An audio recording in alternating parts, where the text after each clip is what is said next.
Assalamualaikum warahmatullahi wabarakatuh. Waalaikumsalam warahmatullahi wabarakatuh. Pada hari ini saya mewawancarai narasumber saya. Beliau adalah Kepala Madrasah Sanawiyah Negeri 5 Batanghari. Sebelum kita lanjut ke sesi wawancara, sampaikan kurikulum IT narasumber kita pada hari ini. Kita lihat kurikulum IT Kepala Madrasah MTS Negeri 5 Batanghari.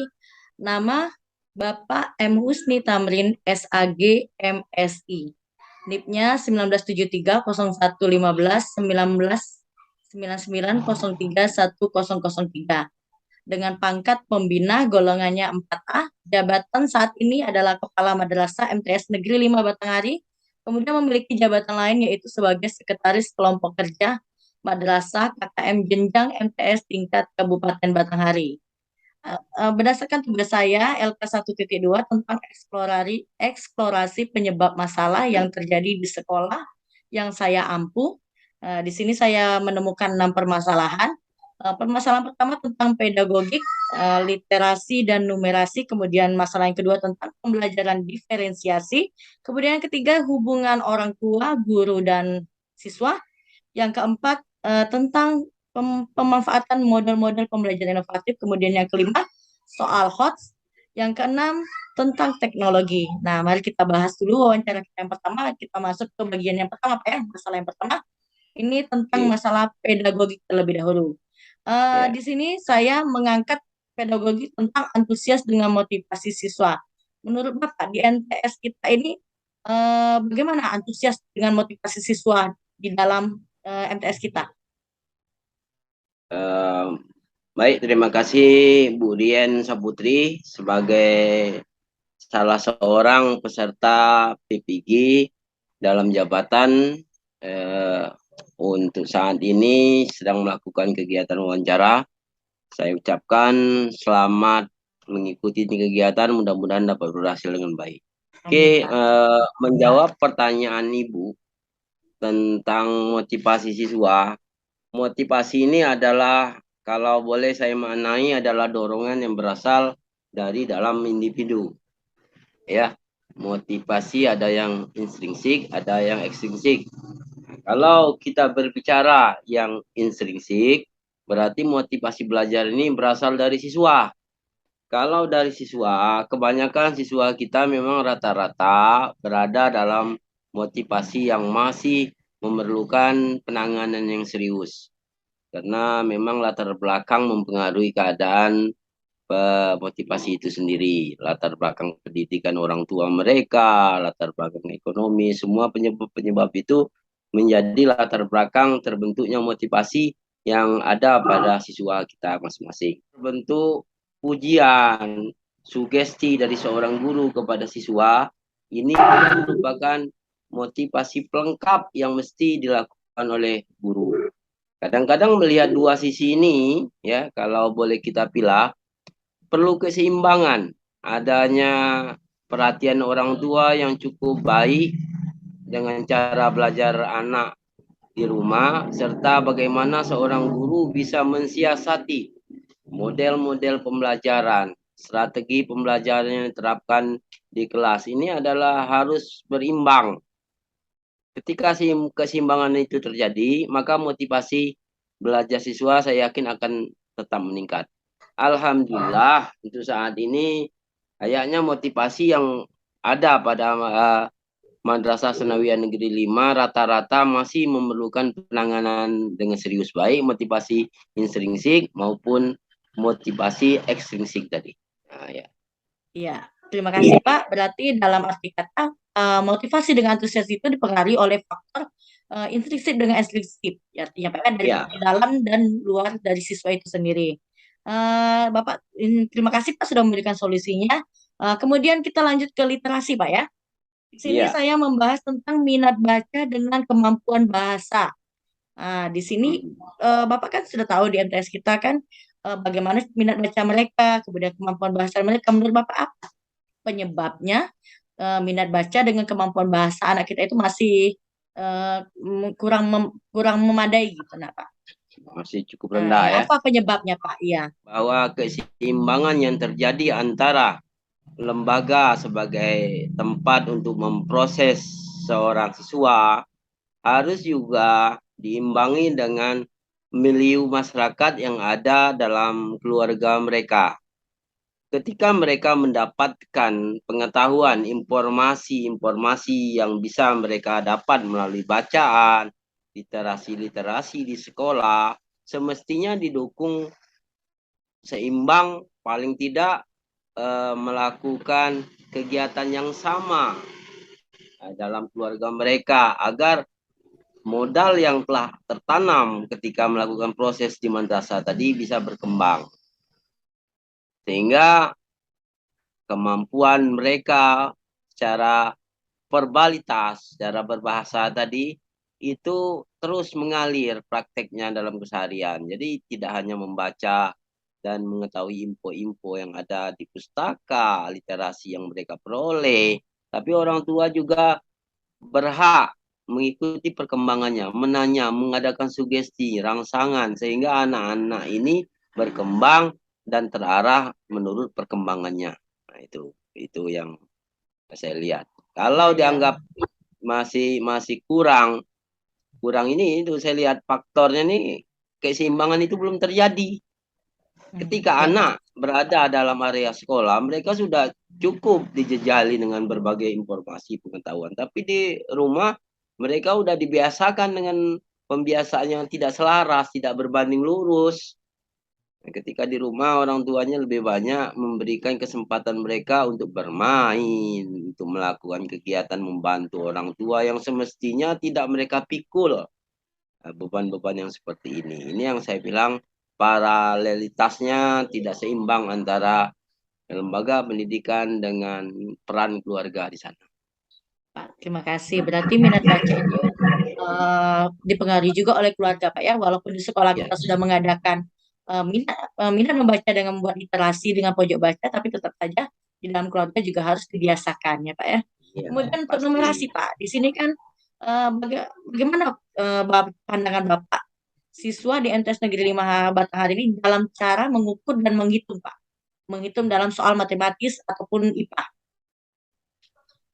Saya melihat ya kecenderungan ini tahun demi tahun saya melihat, apalagi semasa 2 tahun terakhir kita melalui proses daring dengan adanya pandemi COVID. Memang numerasi-numerasi yang kita harapkan itu lebih banyak tersendat oleh penyebab COVID yang melanda tidak hanya Jambi, bahkan seluruh Indonesia. Tapi setelah masa ini berlalu, saya lihat perkembangan itu agak menanjak. Ini saya buktikan dengan paralelitas mengukur anak dalam mengikuti event-event nih. Yang terakhir saya ikuti amati anak ngikut kompetisi sains madrasah. Ya. Bagaimana anak bisa ya mampu mencurahkan, menuangkan semua kemampuannya, tidak hanya literasi maupun numerasi. Mereka bahkan dapat meraih juara untuk di tingkat yang lebih tinggi lagi. Artinya ini apa? Ketika mereka bisa belajar secara intens, mengadakan interaksi dengan baik, numerasi ini akan serta-merta mengikuti kegiatan perkembangan ya, yang sistem yang diberlakukan pada saat itu. Apakah sudah Misalnya sebagian besar, Pak? Apakah sudah kalau sebagian besar anak kalau di menumerasi itu? Kalau di pukul rata, saya rasa masih masih mayoritasnya masih masih perlu peningkatan. Cuman saya lihat tadi secara kualitas, kalau secara kuantitas ya oke lah masih banyak secara person anak-anak yang mesti kita layani dengan bimbingan untuk hal ini. Tapi secara kualitas, saya rasa ada beberapa orang anak yang sudah memang melampaui target dalam perayaan numerasi itu. Ya, kuantitas dengan kualitas kan harus berbanding selaras. Ya, Pak. Nah, itu. Ya, Pak. Karena tentang yang pedagogik literasi dan numerasi sudah, kita lanjut ke masalah yang kedua, Pak ya, tentang pembelajaran Oke, ya. diferensiasi. Di sini, Ya. menurut Bapak, bagaimana siswa kita dalam menyelesaikan masalah dan bagaimana penerapan pembelajaran yang dilakukan oleh guru? Pelajaran dengan diferensiasi dengan berbagai bentuk macamnya. Kalau untuk pemecahan masalah, saya rasa memang perlu penanganan serius, penanganan kembali oleh seorang guru. Karena apa?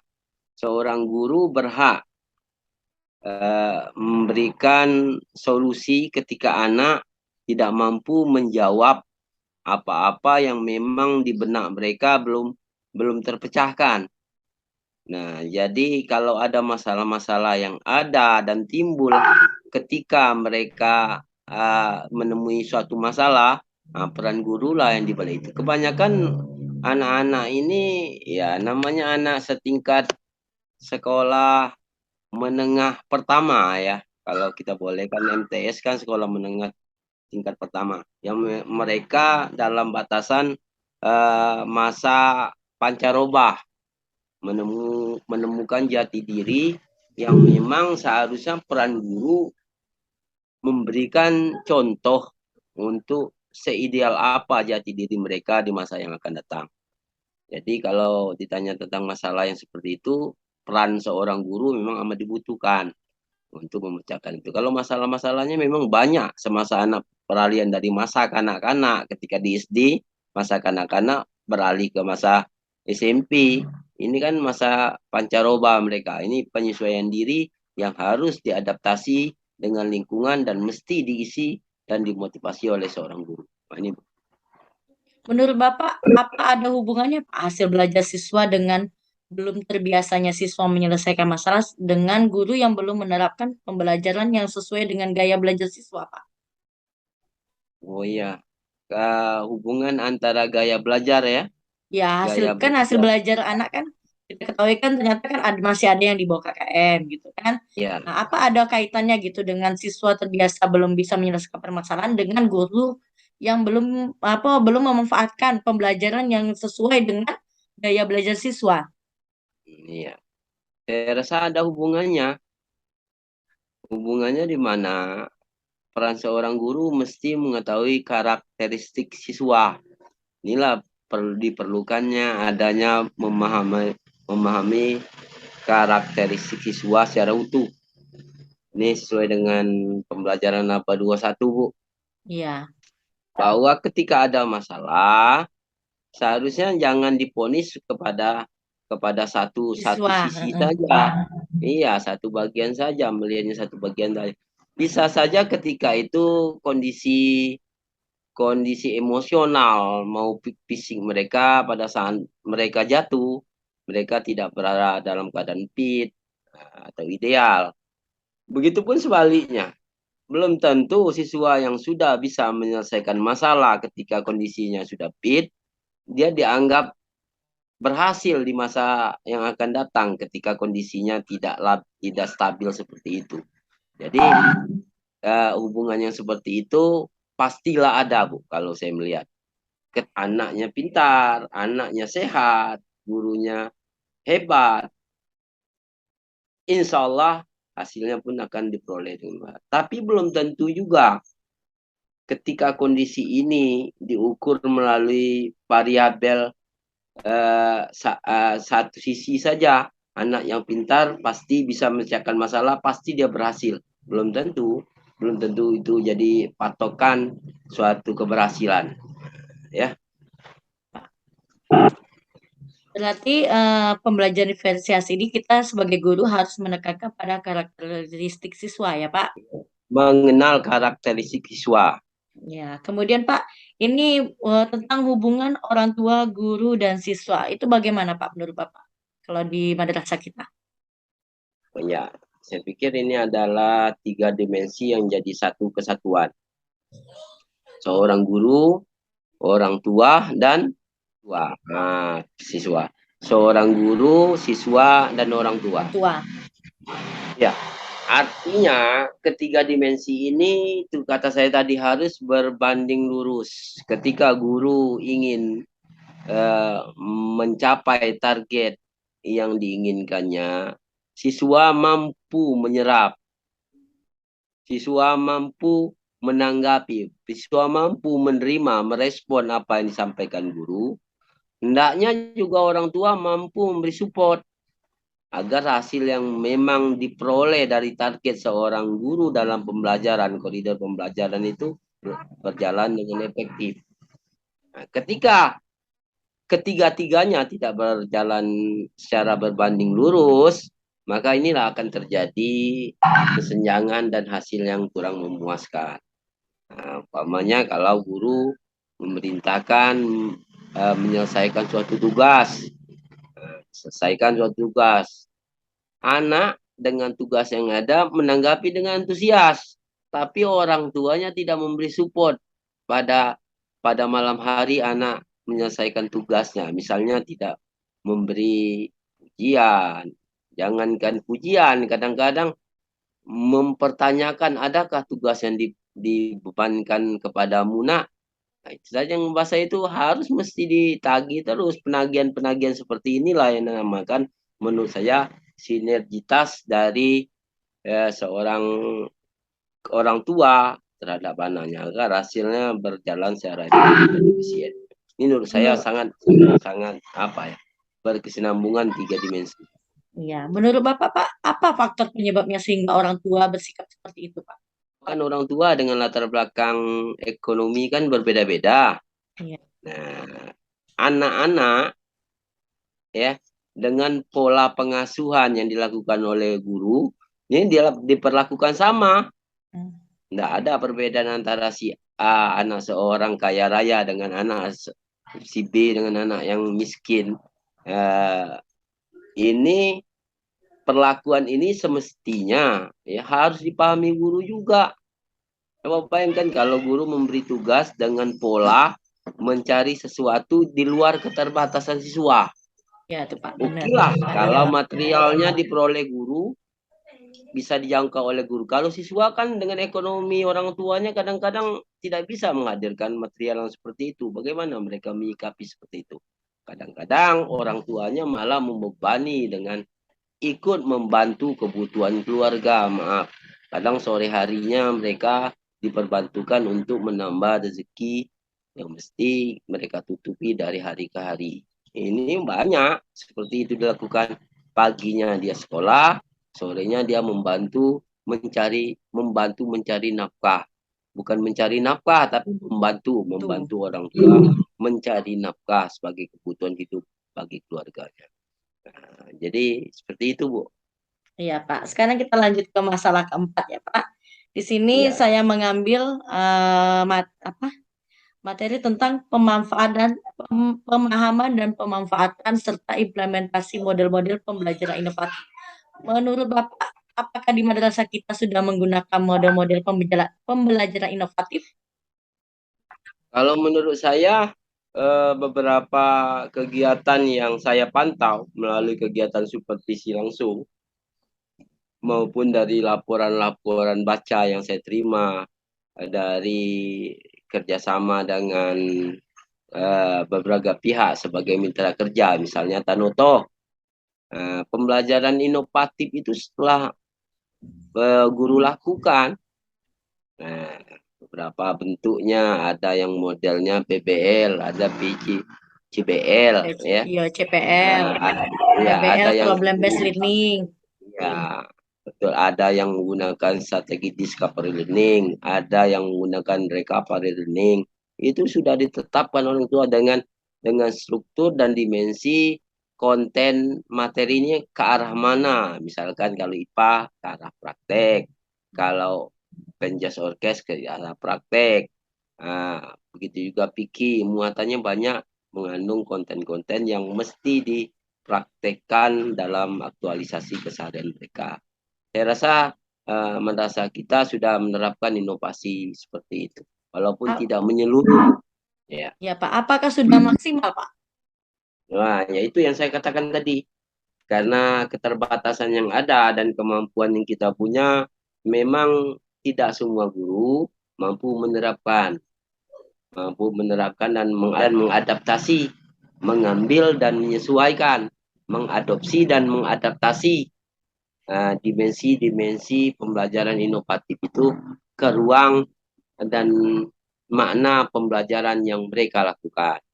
Kadang-kadang Menurut kita kan Bapak, memuat mata pelajaran umum sekarang baru yang digalakkan oleh Tanoto Foundation sebagai mitra kerja. Saya melihat itu ada perkembangan luar biasa, saya pikir. Tapi kan baru sebatas pembelajaran umum. Bagaimana dengan Ya, pembelajaran agama yang ada di madrasah kita? Mereka harus bisa mampu.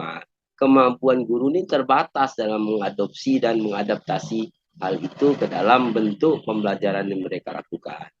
ya. Berarti kan Pak kurang maksimalnya karena eh, ketidakmampuan ya Pak ya, Iya, mengadopsi dengan mengadaptasinya.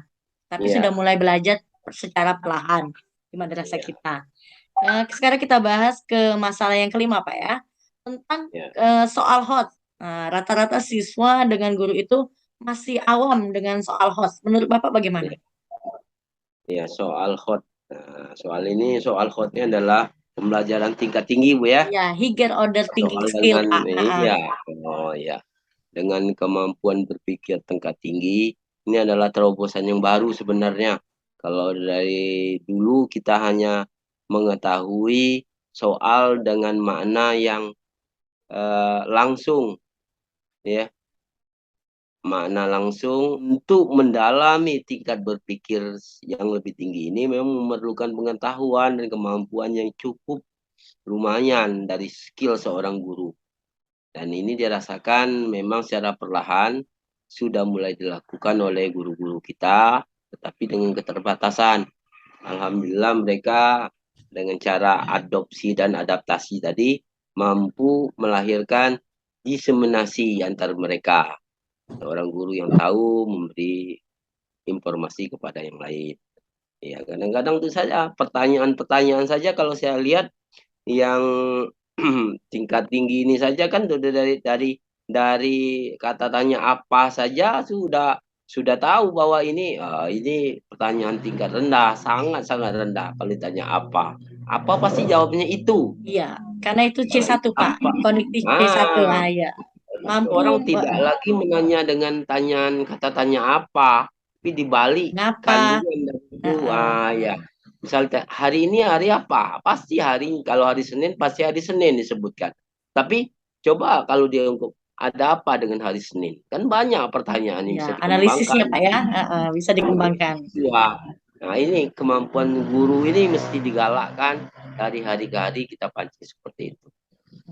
Ya, Ya Pak, kita masuk ke masalah yang keenam. Masalah iya. keenam ini tentang pemanfaatan teknologi. Bagaimana pemanfaatan teknologi di madrasah kita, Pak?